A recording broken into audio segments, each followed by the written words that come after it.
Masa panceklik yang sudah melanda Mesir membuat Yusasus makin sering mengunjungi lumbung gandum untuk melihat kondisi para pembeli gandum. Sesampainya di sana, dia disambut gembira oleh para warga yang sedang mengantri untuk membeli. Yusarsif juga memerintahkan untuk menggunakan lumbung tahun pertama, karena jika tidak digunakan sekarang, maka gandumnya akan segera rusak.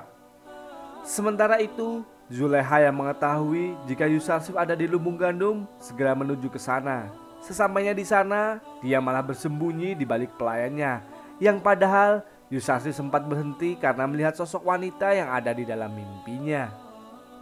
Pelayannya pun lalu menanyakan kenapa Zulekha bersembunyi. Ternyata Zulekha tidak percaya diri karena dengan wajah jelek dan tuanya, dia akan malu jika di hadapan Yusarsif. Ia ke sana hanya sekedar ingin melihat sosok Yusarsif saja. Sementara itu di Kanaan, Nabi Yakub kembali bertemu dengan Hafilah yang waktu itu bertemu dengan Yusarsif. Nabi Yakub kembali menanyakan kepadanya, apakah sudah mendengar kabar dari anaknya Yusuf? Hafilah itu mengungkapkan bahwa berkali-kali dia menanyakan tentang Yusuf di India dan Hijaz, tapi tak ada sama sekali yang mengenalnya. Nabi Yakub merasa entah mengapa ia berpikir Yusuf ada di Mesir sejak Hafilah itu menyampaikan pesan dari seorang pemuda dari sana. Hafilah itu juga menceritakan bahwa sekarang di Mesir sedang dilanda panceklik dan untungnya sang bendahara Mesir yang bernama Yusarsif bisa mengatasi masalah itu karena cadangan gandumnya yang banyak. Setelah mendengar nama Yusarsif, Nabi Yakub mengatakan jika nama itu mirip sekali dengan nama Yusuf. Akan tetapi Benjamin berpikir bagaimana mungkin Yusuf kakaknya menjadi seorang bendahara di negeri Mesir. Setelah tahu jika Mesir dilanda panceklik, Nabi Yakub pun segera menyuruh Benjamin untuk berhemat makanan karena kemungkinan besar Kanaan juga akan dilanda panceklik. Terlihat sungai Nil yang dulunya dialiri banyak sekali air sekarang terlihat sangat kering dan hanya menyisakan sedikit saja air di sana. Hal itu membuat warga sedikit tidak percaya jika sungai terbesar di negeri mereka benar-benar mengering. Sementara itu, para pendeta sangat merasa kesal karena sekarang Yusarsif berhasil menarik simpati kalangan orang miskin, bahkan kalangan pejabat Mesir. Anikmahus makin khawatir karena sedikit demi sedikit Yusarsif mampu menyingkirkan lawan-lawannya tanpa menggunakan kekerasan sedikit pun.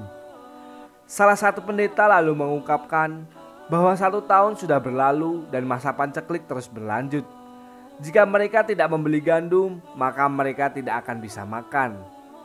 Anikmahu mengatakan bahwa hal itu tidak usah dikhawatirkan, karena mereka mempunyai harta yang sangat banyak di kuil untuk membeli gandum nantinya. Para pendeta pun segera pergi ke lumbung untuk membeli gandum. Akan tetapi mereka sangat kaget karena harga yang diberikan kepada pendeta adalah 3 kali lipat dari harga para penduduk lain. Hal itu karena para pendeta dianggap sebagai orang kaya berbeda dengan para warga yang lainnya. Para pendeta pun mengungkapkan jika semua yang dimiliki oleh pemerintah berasal dari Amun. Namun dengan nada menyindir, petugas berkata bahwa semua berkah ini datang dari Tuhan Yang Maha Esa dan Yusarsif, bukan dari Amun, yang bahkan tidak bisa menyenangkan perut para pendetanya. Setelah dipermalukan lagi, para pendeta pun akhirnya pergi dan tidak jadi untuk membeli gandumnya. Setelah itu, terlihat para pelayan Zulekha meminta gandum secara gratis kepada petugas.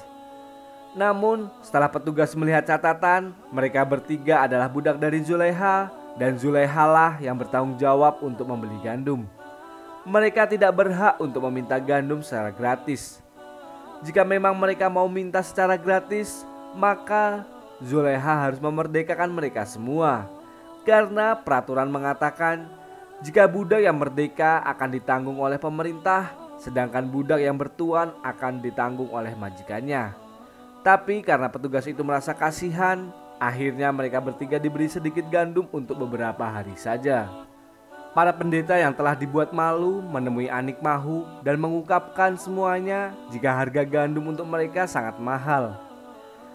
Anikmahu pun berpikir jika dia menjadi Yusarsif, dia juga akan melakukan hal yang sama kepada semua musuhnya.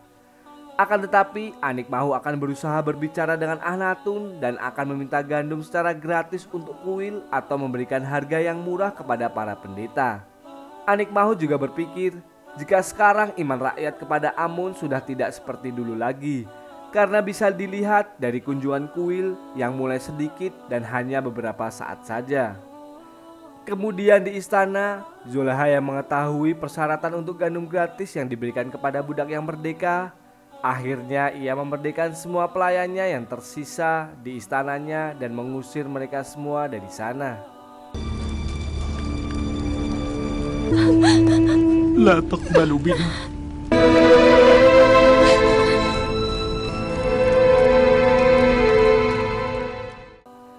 Pada akhirnya, para pendeta mendatangi Akhenaten dan mengungkapkan kekecewaannya terhadap peraturan yang diberikan oleh Yusarsif.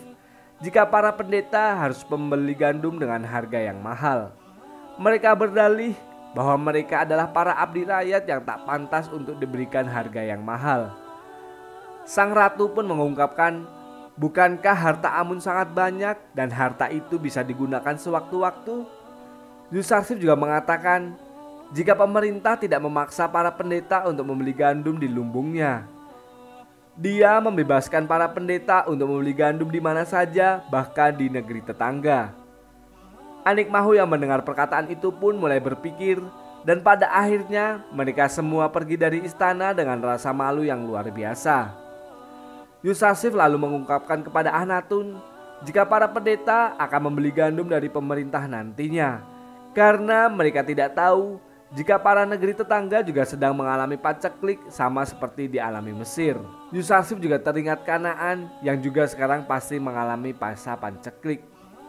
Para pendeta tidak berhenti berusaha untuk mendapatkan gandum. Setelah mengetahui jika negeri lain juga dilanda paceklik, akhirnya para pendeta mendekati Ibu Suri untuk segera membujuk Akhenaten agar mau memberikan gandum kepada kuil atau memberikan harga murah kepada mereka semua. Ibu Suri pun mendatangi Akhenaten dan marah-marah di hadapannya karena telah membuat para pendeta menderita dan mengancam jika mereka semua pasti akan dikutuk oleh Amun. Akan tetapi Akhenaten tidak memperdulikan semua perkataan dari ibunya itu dan menyuruh pelayan agar segera membawa pergi Ibu Suri. Setelah kejadian itu, Akhenaten pun berpikir pasti para pendeta kembali menghasut ibunya. Dan mulai saat ini Ibu Suri harus selalu diawasi dan para pendeta tidak boleh untuk berhubungan dengannya. Para pendeta lalu melaporkan kepada Anik Mahu jika usaha mereka mendapatkan gandum dari negeri lain sudah sirna, karena di sana juga dilanda paceklik seperti Mesir. Usaha untuk membujuk Ibu Suri pun gagal karena Akhenaten tidak menghiraukan ibunya sendiri. Pada akhirnya Anik Mahu menyuruh agar para pendeta menggunakan harta Amun yang sangat banyak untuk membeli gandum di lumbung pemerintah.